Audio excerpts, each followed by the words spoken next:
All right, so I am sitting here playing with chain. This is a square chain. I'm working on the rakers, and I want to get extremely precise with my rakers. That's kind of what I'm doing here. So I actually set up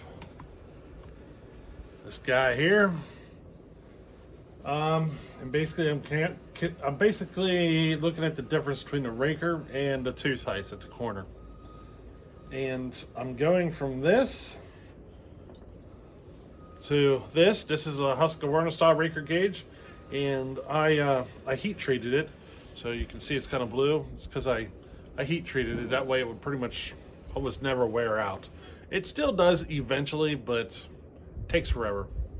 But I tweaked it as well to kind of give me just a slighter height on the raker. And I've also been comparing all of these measurements because so you've seen the other method where I use this to find the height of the raker, and then I will take my caliper and kind of do this little number here and figure out the depth.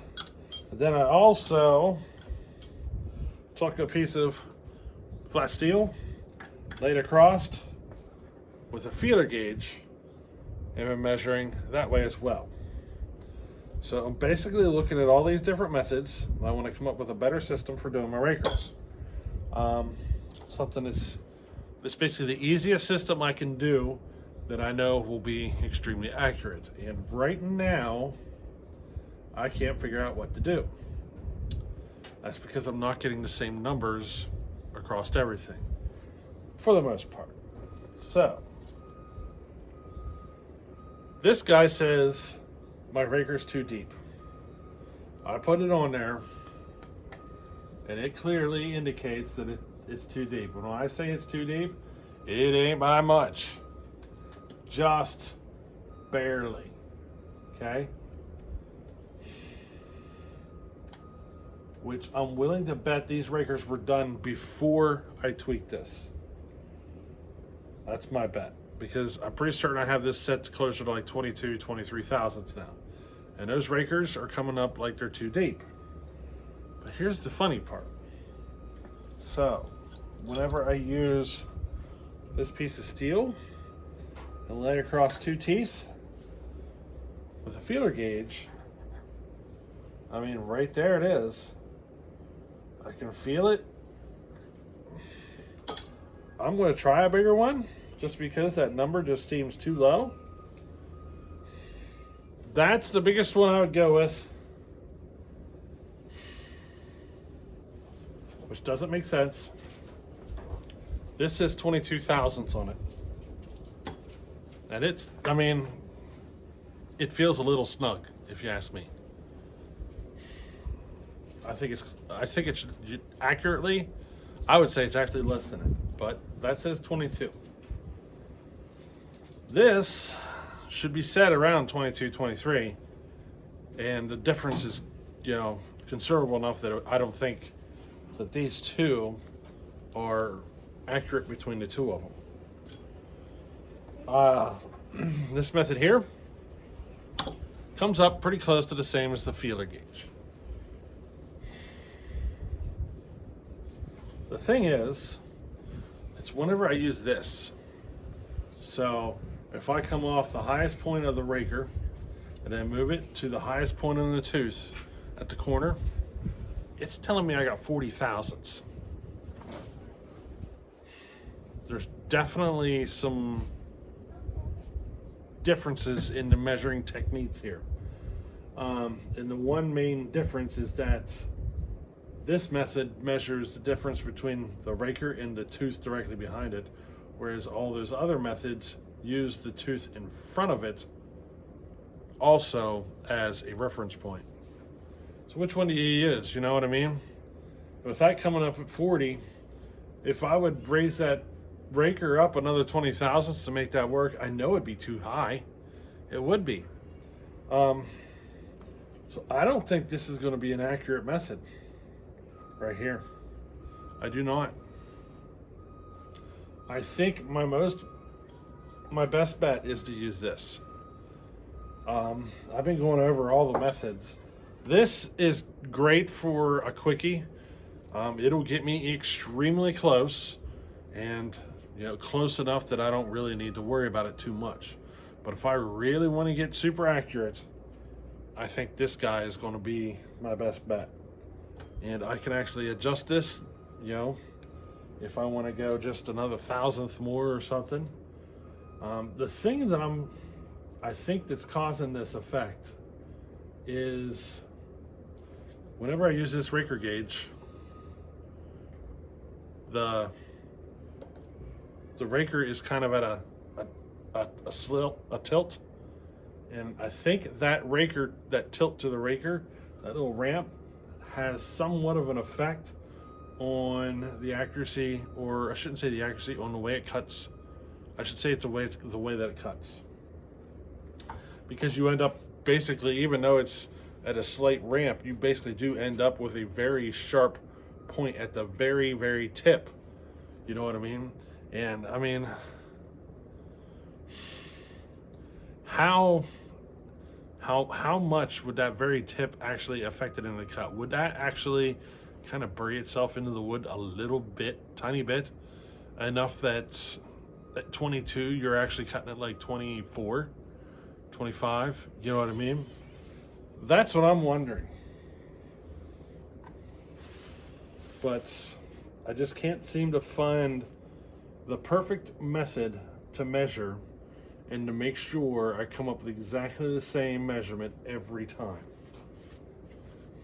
I just can't seem to find it. Because this guy's reading at 40, I don't think it's going to be a good way to do it. I think what I'm going to do is I'm going to use this set at, what do you think, 22? Hit all the rakers. And whenever I do this to file the rakers all come off flat. They don't have a ramp to them. So in a way, I'll have a flatter surface, and it should be more accurate across all the teeth, or all the rakers. That's my idea. You know what I mean? The effect of having it, I don't know, a sharp point to it might vary from tooth to tooth to tooth on the fact that it's scraping the wood and all that stuff. And I think by having a wider surface area, hitting flatter, I might actually get a little more accurate with, not just the one tooth, but the effect of all the teeth in the wood. That's my idea. So I'm going to go for like 22, maybe 23 thousandths. I'm going to get all these rakers set, and I'm going to try it. So let's see what happens. All right, I just figured out one piece of information. Whenever I'm measuring with this across the teeth, if I tilt it one way or another, it will affect how accurate this is. So I have to be extremely careful on how flat I put it, because if I tilt it the wrong way, it won't work at all. If I tilt it too far the other way, it's kind of sloppy. There's a spot like right perfectly flat that it seems to work best at. So having, I think, any of the tools on here and having a tilt to it when you're doing it, like even a regular raker gauge, if I put a tilt to it, I'm willing to bet, that would change the raker height ever so slightly. So just using a normal raker gauge with a file, there's a file. If I put it on here and I get a tilt to it when I'm filing, that will affect the raker setting. And the same if I tilt it the other way. And it's important to keep it flat. All right, so decision time is upon us. I think that I figured out what I'm going to do. I am going to continue to work with a raker gauge, just like this, like I always have, simply because of how easy it is to use. And I will slowly tweak it over time until it's exactly the way I want it, and then that's as far as I think I'll go. And then for those couple of special chains I want to do, I will use this. But for the most part, I will use this thing that I've tweaked just to give it just an ever so slightly higher raker. Now this chain is actually a square chain that I'm working for towards putting together for that September 5th race that I'm going to. And I think because the raker is coming up like it's a little too deep, that's the way I set up my round chain. I don't know about this square stuff. So I think the smart move right now would be to go out, run the saw, we'll make maybe 2 or 3 cuts, then we'll switch it over to the square chain and make a couple of cuts. I don't even know, like I have not been doing square chain long enough to actually be confident that this thing is even any faster than what my round chain is. We all know my round chain is getting really fast. The question is whether or not I'm getting there on my square yet. So I think what we should do is just go ahead and run it in this form, and we'll see what we got going on here. And if it seems to pull on the saw too hard and let it down and stuff, then we'll work at getting the raker up a little bit. There's a sweet spot on making your teeth really hungry, but then it starts making it so hungry that it starts pulling hard on the saw, and you got to kind of make up for it with your raker and maybe not go so deep. And that's kind of what I'm finding.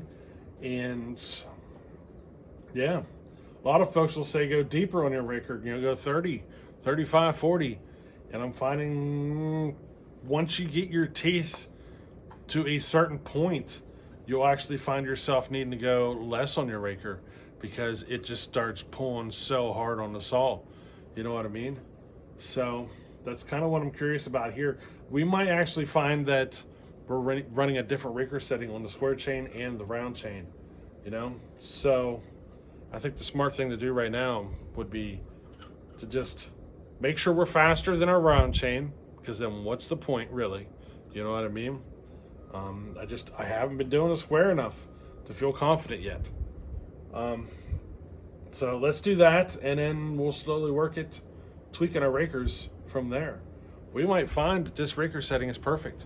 Don't know. So let's go out and make a cut or 2 or 3 with this saw. And we are going to run the saw that I took first place with this last races. It's a 372 clone that Bellhopper built. I took first place with it. We're going to run the same bar and chain I ran at the races. So I think it's plenty fast enough for us to determine if we're headed down the right path. You know what I mean? The difference is that we're going to be cutting on a piece of cherry today. I got a big crotch knot kind of thing that I'm going to have to cut out, and then we should be able to make some, testing after that. So let's see what happens. All right, we're going to do this simple test on this piece of wood.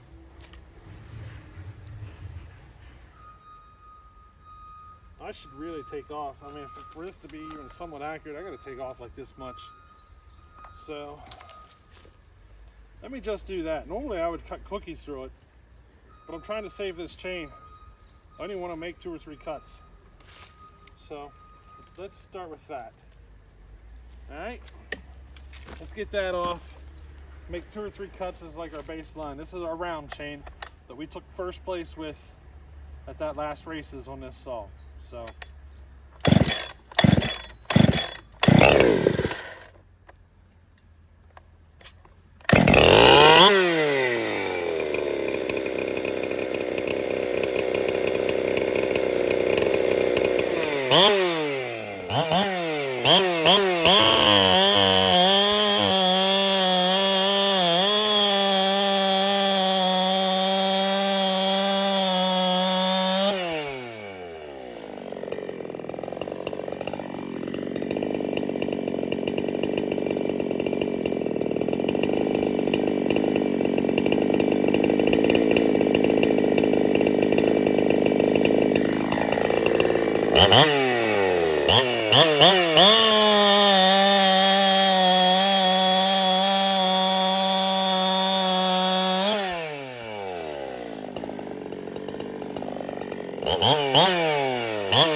didn't notice, that chain's a little rough in the harder stuff.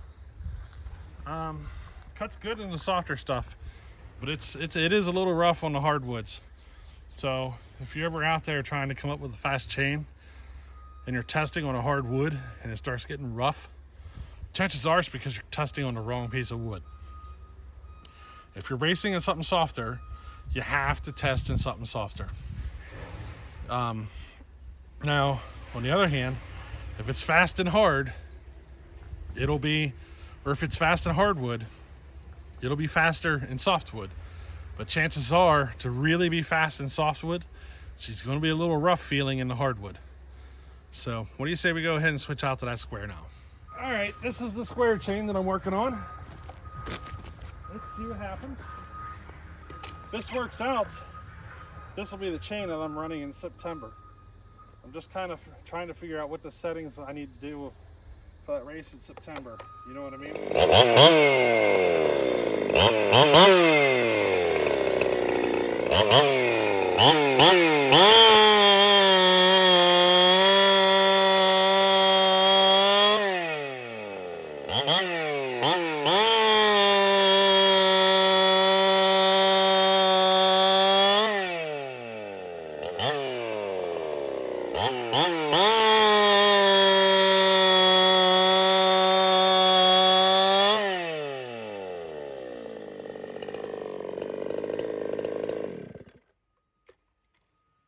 I like that.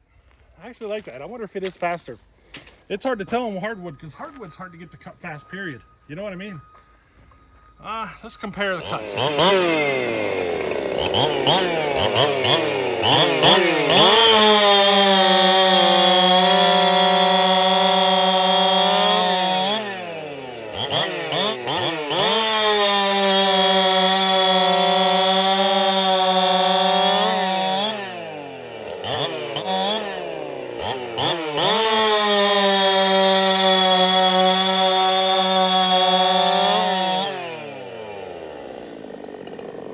Alright, so I think it's pretty obvious. The square is faster than my round, but here's the question. Is my round really that fast? Or is my square really that slow that the round is keeping up with it that well? You know what I mean? You would expect it to be a larger difference than that, but it's not. I can tell you the raker is deeper. It's just a tad too deep, but it's not deep enough to cause any chatter or any of that stuff. And on a softer piece of wood, it would probably be even better. It's trying to take a pretty healthy bite. So it is a little too deep. So my raker setting here that I've been doing with this guy is probably going to be accurate. It's just a little deeper than what this thing will work with. If I sharpen the chain another time or reset the rakers, I bet you we'd come up quite a bit, I don't know, a bit less pull on the chain, I'll say that. But for now, I think I'm going to leave that chain as is because I got to get, what, 1, 2, 4 or 5 of those, five or 6 square chains done up for the race here in September. So I think I'm going to leave that one as is for now. And I'll work on these other ones slowly until, and whenever I get them all done, then I'll slowly work at tweaking them. And every time I'll work at making them better and better, you know what I mean? Whoop, I knocked my thingy over. But yeah, I think that's what we'll do. Just work on getting them all set up. I just think I do need to go just a tad bit higher in the raker, so that raker gauge is probably going to work. You know what I mean? So, we're going to move on from there. So there you go. But I'm going to be doing, or I might have already done and released it, a video about compression, higher compression in these higher, these race all builds and stuff. I wanted to get you guys' thoughts on the matter. That's the only reason. So, I may have done it already because that's my next video I'm going to make. But this one here is going to take a lot more editing and it might take me longer to get it out. So they might flip-flop. But we'll see. So, anyway, hey, we'll catch you in the next one. Later.